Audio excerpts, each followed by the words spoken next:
Apreciados amigos, un buen día.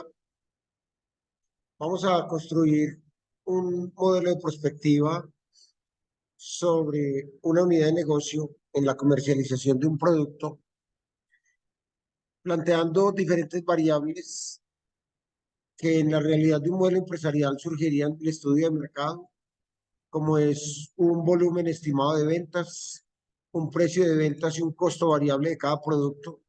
Como aplicamos para un producto, podrían ser varios productos y lo que cambiaría es la mezcla de productos para un punto de equilibrio, margen de contribución, participaciones en ventas, costos, asignación de gastos fijos y demás, pero por ahora solo hablaremos para un único producto. Establecemos además, desde el punto de vista de crecimiento, unas variables en función de un inductor de entrada, que sería el IPC, estimamos un IPC del 10% para efectos del ejercicio académico, y unos puntos adicionales para el crecimiento en precios, en costos, en gastos del estudio operativo, además del costo variable y el volumen que nos determinan los costos variables totales. Hemos estimado unos gastos fijos que en el detalle de un modelo real se discriminarían entre costos fijos, gastos de administración y venta fijos, gastos de venta fijos. Hemos estimado una inversión inicial toda en activos fijos por 180 millones a una vida útil de 10 años, que bien podría hacerse a la vida útil del proyecto, un inventario inicial establecido en días y una tesorería inicial establecida en días. Y desde el estudio económico y financiero, un nivel de endeudamiento que en este caso es del 40%, pero que podríamos, si quisiéramos modelarlo a un porcentaje diferente, por ejemplo, si acá dijera 40% vinculado a esta celda, pero que yo pudiera tranquilamente, a través de una barra de desplazamiento, modelar esto en distintos escenarios para efecto del análisis, sobre todo cuando esté calculando temas de indicadores y de flujo de caja. Entonces, podría estar entre el 0 y el 95%, pero para efectos del ejercicio lo dejaremos en 40 a una tasa de deuda del 24 efectivo anual, un plazo de 4 años y unas políticas a la hora de evaluar el proyecto de cartera, inventario y proveedores de 30, 20 y 45 días. Para efectos de este escenario, lo primero que vamos a proyectar es en cuánto arrancaría mi modelo de negocio. Entonces, en el ejercicio vamos a plantear lo siguiente. Estructuraremos un balance inicial y una utilidad esperada por el socio. Realizaremos la proyección de los ingresos, costos, gastos, un plan de amortización, una depreciación de los activos fijos para establecer el estado de resultados, incluyendo al final la carga tributaria. Y cómo ese estado de resultados, en función de unas políticas de cartera, inventario y proveedor, debe involucrarse en cuanto al capital de trabajo del flujo de tesorería para poder hacer el estado de situación financiera. ¿Qué podríamos adicionar al ejercicio? Un contexto de punto de equilibrio, de margen de seguridad, para complementar el modelo. Y sobre este, terminar con todos los indicadores e inductores de valor. Toda la posición de liquidez, endeudamiento, rentabilidad, márgenes, generación de valor, y cerrar con el flujo de caja libre de la evaluación financiera y alguna administración de escenarios y tabla de datos realizada en Excel. Entonces, lo primero que hicimos en el ejercicio es determinar que vamos a arrancar con una inversión inicial en tesorería de 45 días. Es decir, que si yo voy a tener 660 millones de gastos fijos en el año, ¿cuánto equivaldrán 45 días? Equivalen a 82 millones 500 de necesidades de efectivo al inicio. Pero además de eso, yo sé que durante el año voy a vender 9.000 unidades, que cada una me cuesta 140.000 a costo. Esas serían mis ventas totales en el año.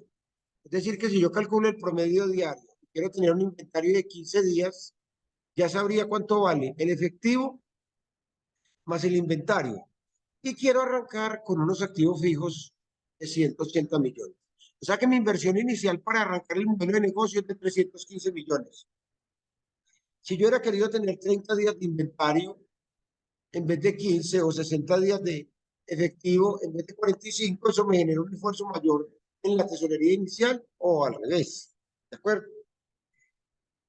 Esos activos necesarios al inicio van a tener una estructura de consecución de recursos, el 40% con deuda y la diferencia con patrimonio. Entonces aquí tengo mi estado de situación inicial, con eso arranco, con una estructura de 315 millones en activos, un 40 en deuda y un 60 en patrimonio. Ahora bien, si el aporte del socio es del 60%, que equivale a 189, y él quisiera ganarse una rentabilidad mínima de retorno del 30%, la utilidad mínima que yo voy a necesitar lograr en el primer año para que a partir de acá le genere valor es de 56 millones 700. Entonces ya tengo totalmente claro con cuánto arranco y cuánto es lo mínimo que yo debería de ganarme en ese primer momento del año. A partir de ahí establecimos claramente lo que queremos evaluar dentro de nuestro modelo de negocio para el arranque del mismo. ¿Ok? Bien. Ahora, como el modelo de negocio va a estar a 4 años o 5, los que hubiéramos querido proyectar, yo lo primero que tengo que evaluar es cuánto voy a crecer. Mi estudio de mercado, en lo que estamos planteando, dice que las cantidades van a crecer un 6%, tanto para el ingreso como para el costo variable. Y que mi crecimiento en precios va a ser del IPC más unos puntos adicionales. En este caso, del 12. El crecimiento en costos va a ser del IPC más unos puntos adicionales. En este caso, el 1,25. El solo hecho de que mi crecimiento entre precios y costos tenga un mayor valor para el caso de los precios, es decir, que yo esté planteando que crezcan más los precios que los costos. Esté planteando un mayor crecimiento en precios que en los costos. Eso ya de entrada me está moviendo a decir que cada vez tengo mayor margen de contribución, menor necesidades en el punto de equilibrio y mayor margen de seguridad. Es decir, que arranque en un escenario más positivo.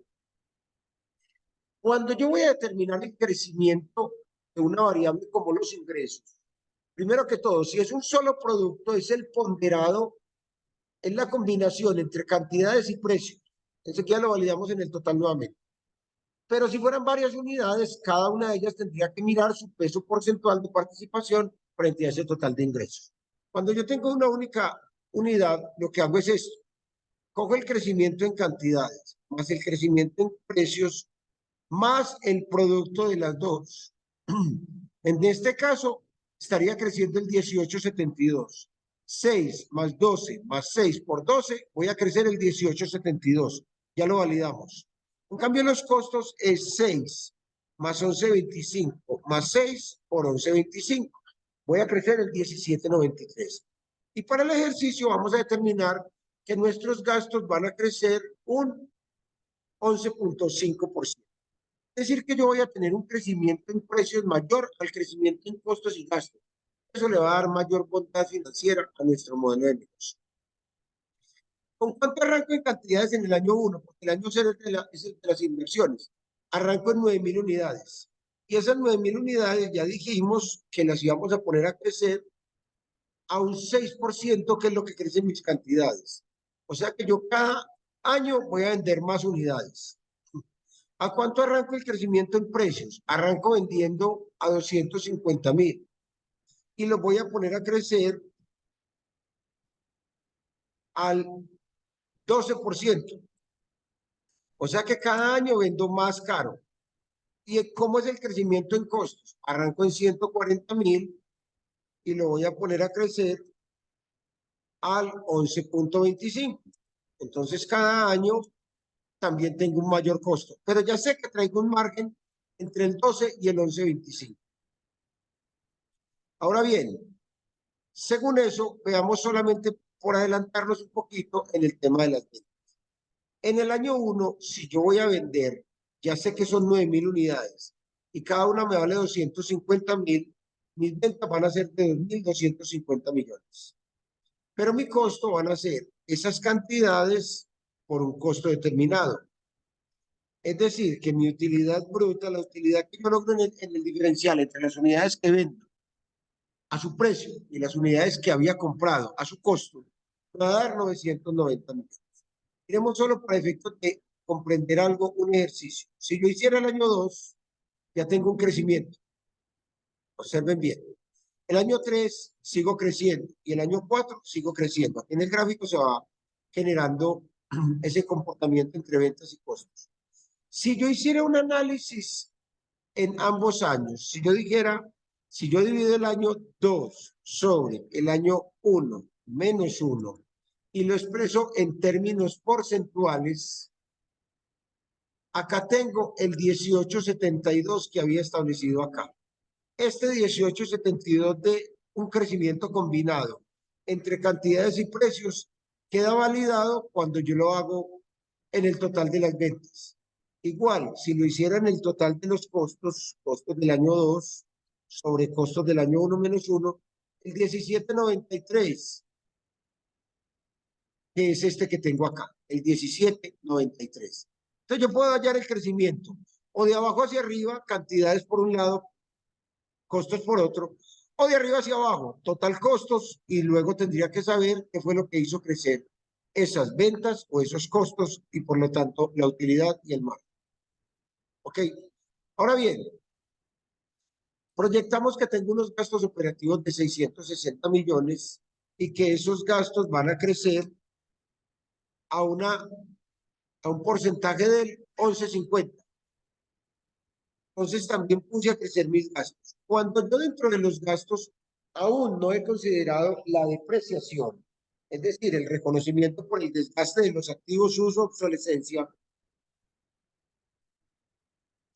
como no le he restado, el renglón que totalizo hasta ahí se llama EBITDA. Cuando yo la reste, ya se va a llamar el EBIT o la utilidad operativa. ¿Cuánto EBITDA, cuánta caja operativa está generando el negocio? ¿Cuánta utilidad en términos de caja? 330 millones, 449 y así sucesivamente. Ese será mi EBITDA. Pero yo dije que iba a arrancar con unos activos de 180 millones fijos y que iba a depreciar a 10 años. Cada año voy a cargar al estado de resultados 18 millones de gastos. Si yo decidiera depreciar la vida útil del proyecto, le estaría cargando 45. 45 por 4, ahí tengo los 180. Pero como dijimos que a 10 años van a quedar unos gastos que no van a estar asociados al modelo que estoy evaluando.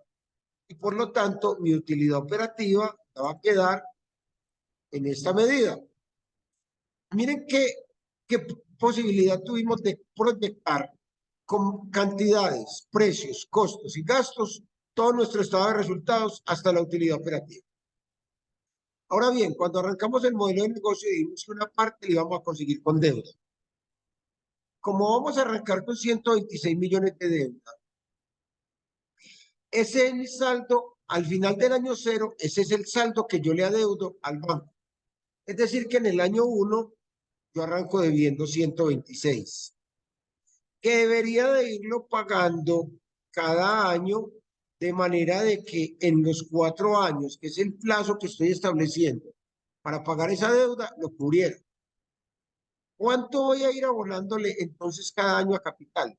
Hay dos modelos, hacerlo por abono fijo a capital, que es dividir el préstamo sobre el número de cuotas y calcular intereses sobre saldo. O sea que yo podría decir, yo puedo dividir el valor del crédito, estos 126, sobre el número de cuotas y cada año abonar 31.500.000 y terminar en cero y pagar intereses sobre saldo. Y en esta metodología yo arranco pagando una cuota mayor, observen el gráfico, y termino pagando una cuota menor. En este caso, el valor de la cuota va a arrancar en 61 millones y él va bajando hasta que en promedio pago una cuota entre 61 y 39 millones. Termino pagando una cuota en promedio de 50 millones 400. Pero también podría haberlo hecho por cuota fija. Y por cuota fija es, calculo, el pago del principal, o sea, el pago del capital, donde yo le digo, la tasa que tengo, 24%, el periodo en el que estoy, el 1, el número de periodos del crédito, 4, y el valor de la obligación, los 126 millones que me prestaron. Estaría abonándole 22 millones al capital. ¿Y cuánto le estaría abonando al interés? Con la misma metodología, el interés se llama pago INT de intereses. Le estaría abonando 30 millones 240 al interés. Si yo lo generara de esta manera, cada año pago la misma cuota. Miren que ya el gráfico es lineal, pero el componente entre capital e intereses va bajando cada vez menos interés y va subiendo cada vez más capital. Al final termino en cero.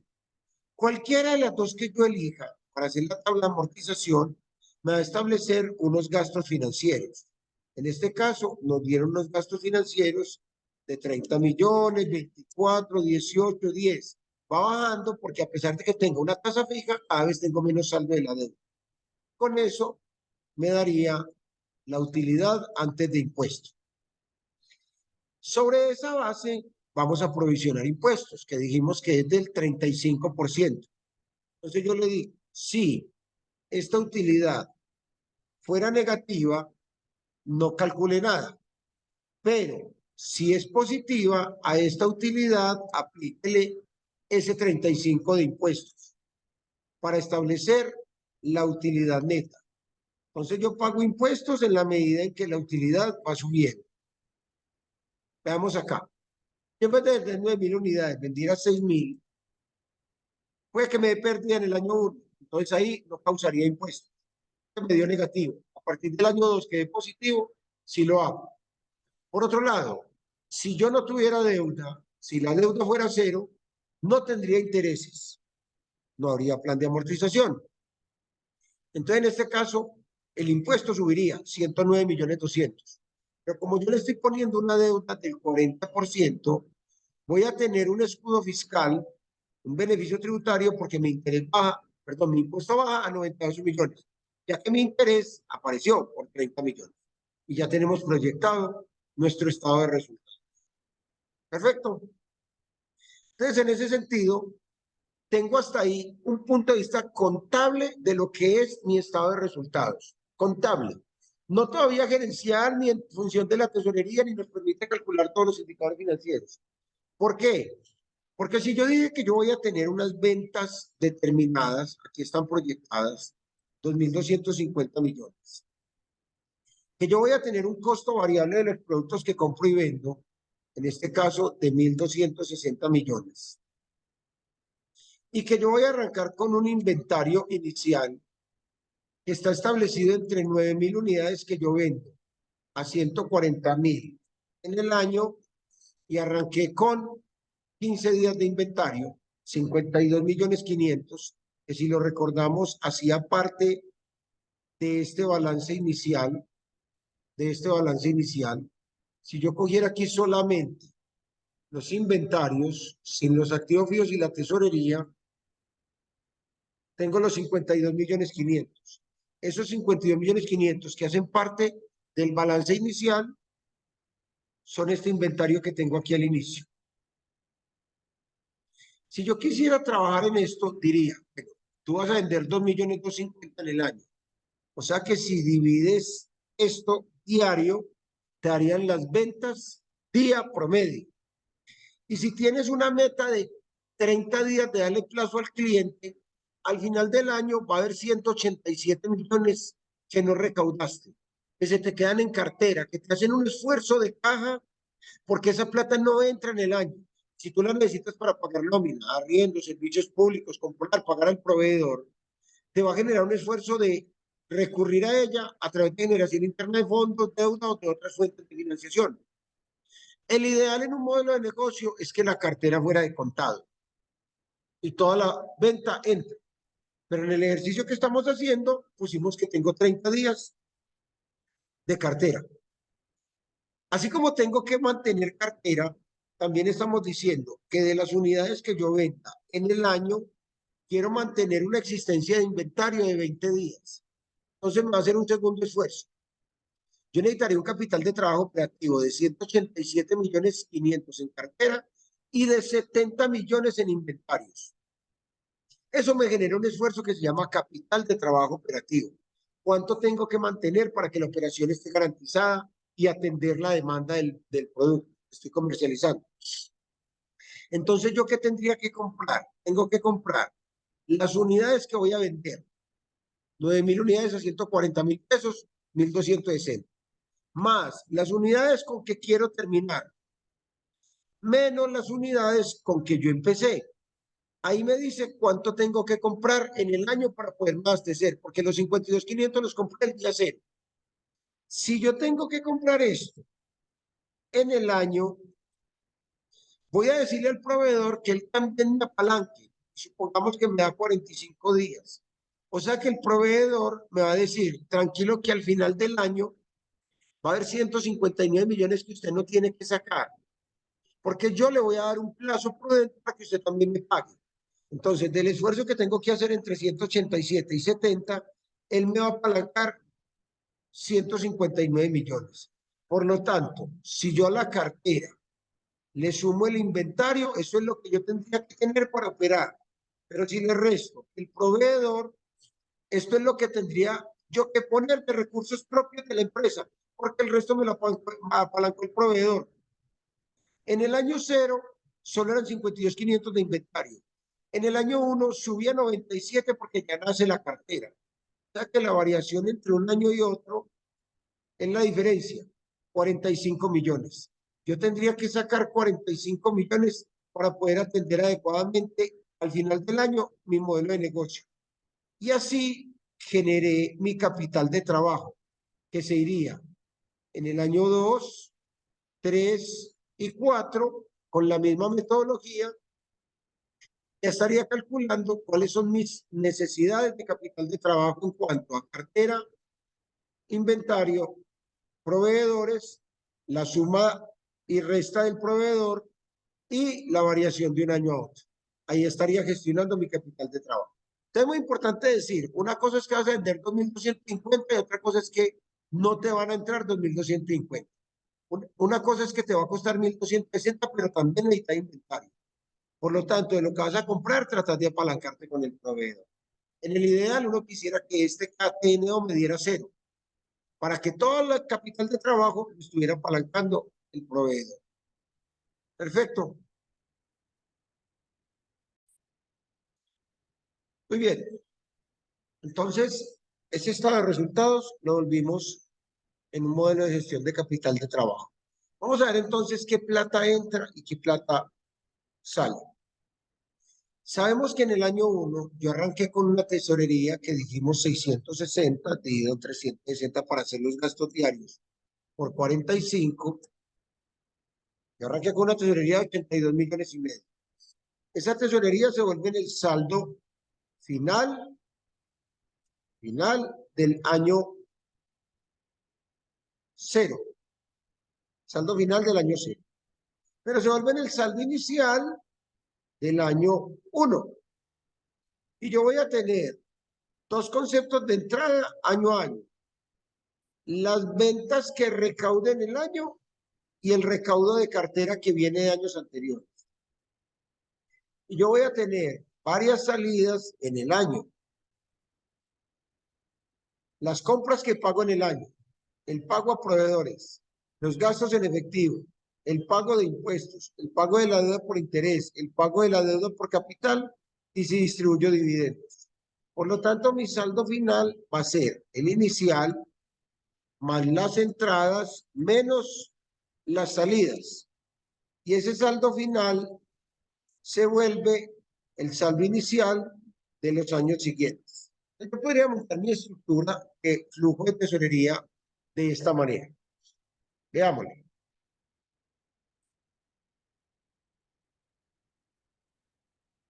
Acá tengo la estructura del flujo de tesorería. Entonces dice, ¿cuántas son las ventas que yo voy a recaudar en el año 1? De los 2.250, 187 no entran. Voy a recaudar 2.062 millones. Entonces, otros 187, ¿cuándo entran? Estos entran en el año 2. O sea que en el año 2 entran estos 187. Y las ventas que recaudé tienen la misma metodología, las del año menos las que me quedaron de bien. Si proyecto cómo entran recursos a la empresa. Si todas las ventas hubieran sido de contado, entraron los 2.250, pero como tuve 30 días de cartera, no todo entró.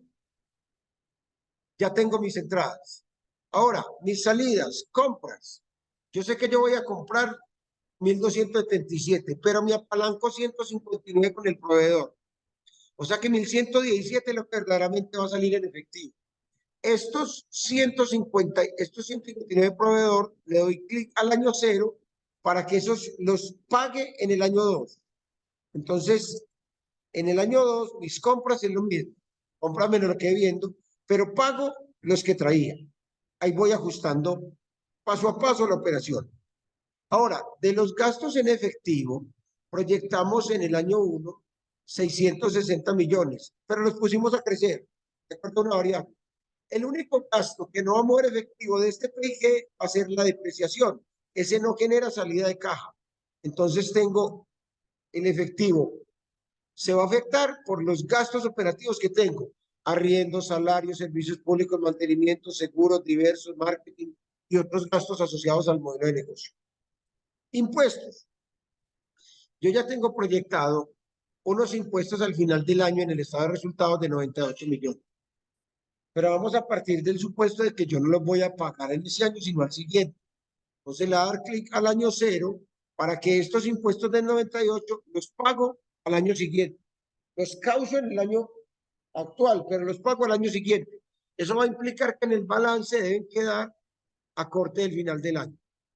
Cambio la deuda si voy a pagar tanto en la tabla de amortización, el interés y el capital, las dos, año a año.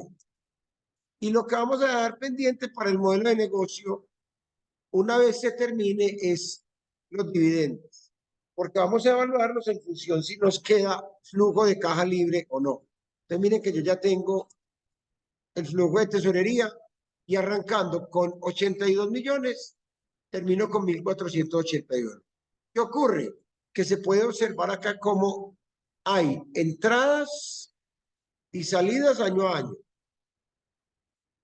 Tengo entradas y salidas año a año. Eso es claro. Dentro del modelo de negocio, eso es claro.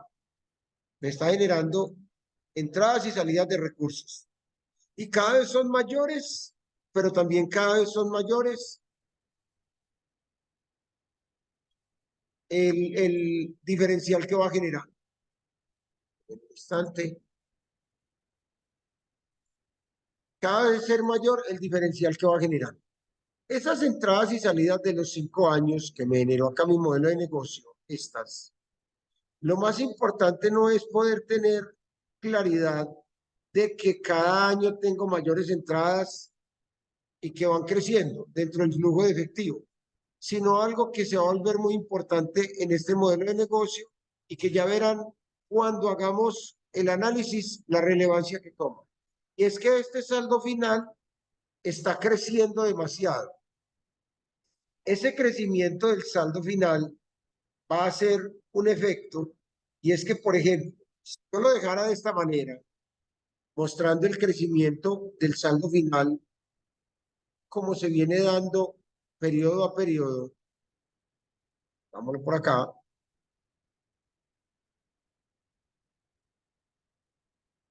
vámonos por acá. Este crecimiento del saldo final de tesorería me va a obligar a algo dentro del modelo de negocio y es a tomar decisiones en un sentido. Si yo no distribuyo, si yo no distribuyo dividendos o yo no le doy uso a esos recursos que estoy generando acá, miren ese saldo final, cómo se va llenando. Si yo no le genero una política de asignación a esos recursos, ya sea por reinversiones, ya sea por pago de deuda anticipada, por nuevos negocios o por distribución de dividendos, se me va a llenar el activo y va a afectar la rentabilidad del activo. Y se me va a llenar el patrimonio y va a afectar la rentabilidad del patrimonio o el ROE. Lo veremos en el cálculo de los indicadores. ¿De acuerdo? Entonces, así es que se hace la estructura del flujo de tesorería. Ya nos quedó claro el estado de resultados, el análisis del capital de trabajo y el flujo de tesorería. Y con este podríamos bien hacer nuestro balance general o estado de situación financiera para mirar cómo cerramos. ¿En qué sentido? Disponible, ya lo tengo acá. Arranqué con este efectivo y lo voy acumulando año a año porque no generé todavía ninguna política de asignación de eso. Cartera, en la administración de capital de trabajo, arrancamos sin cartera y cada año se genera una cartera. Inventarios, arranqué con un saldo de inventario inicial de 52 millones y cada año va creciendo en la medida en que crece la operación. Entonces miren que el estado de situación financiera es traer las partidas que ya había generado en los modelos anteriores y simplemente acumularlas acá al final de cada año. Es una foto de la situación con que termina la empresa al final del año. Activos fijos. Yo arranqué con 180 millones de activos fijos. Nunca dijimos en el modelo que fuéramos a comprar nuevos activos. Al contrario, dijimos que del año 2 lo íbamos a depreciar. ¿Cuánto? Vamos a depreciar lo que trajéramos en el año inmediatamente anterior, más la depreciación de cada año, que esa la calculamos acá, el gasto de depreciación. O sea que en el año 1 tengo 18 millones, en el año 2 36, y así lo voy acumulando. La depreciación resta del activo. Y me quedaron 108 millones. Si yo hubiera depreciado a 4 años la vida útil y me voy para mi modelo, en el balance terminaría en cero, porque reconocí el desgaste, uso, obsolescencia de los activos fijos en el periodo del proyecto, pero acá lo hicimos para que nos quedaran 108 millones. Entonces ya tengo mi total de activos. Ya totalicé mis activos. Ya sé con cuánto voy a cerrar en cada año en el valor de los activos a corto y a largo plazo.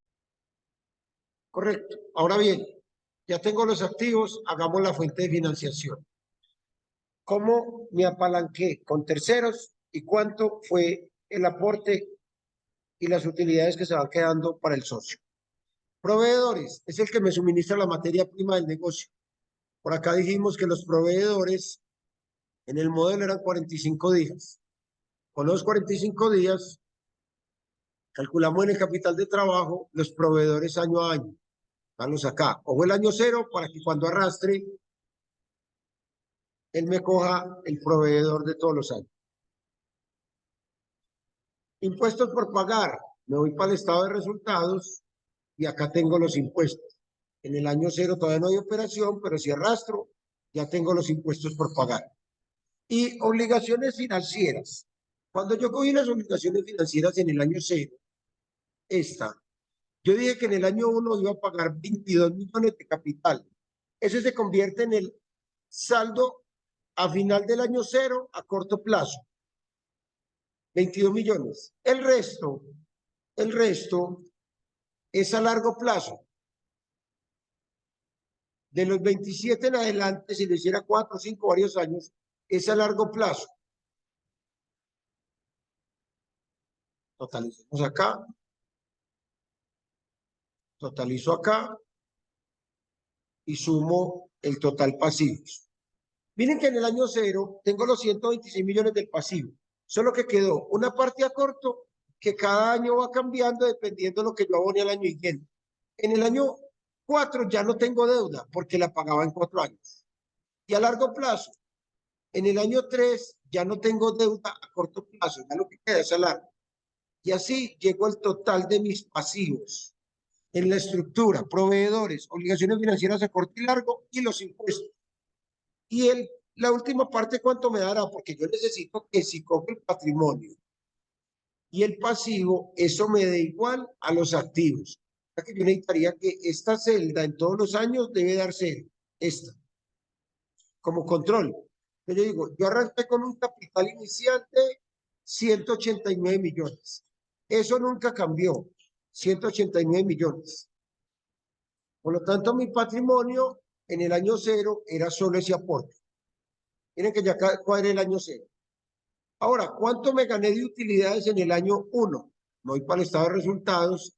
Yo digo, utilidades, 183.144.000. Bien, ya cuadré el año 1, en el 2, en el 3, en el 4, traigo la utilidad de cada año. Y como no estoy distribuyendo dividendos, a la utilidad acumulada que traía, le voy a sumar la del año anterior. Y así cuadro mi balance o estado de situación financiera. Este era el elemento importante a considerar en el modelo para que luego hagamos la sesión con todos los indicadores financieros que lo podamos entender. Lo trabajaremos en una segunda sesión. Hasta acá estamos proyectando claramente los ingresos, costos, gastos, utilidades, estado de resultados, capital de trabajo, flujo de tesorería y el balance general. Un abrazo.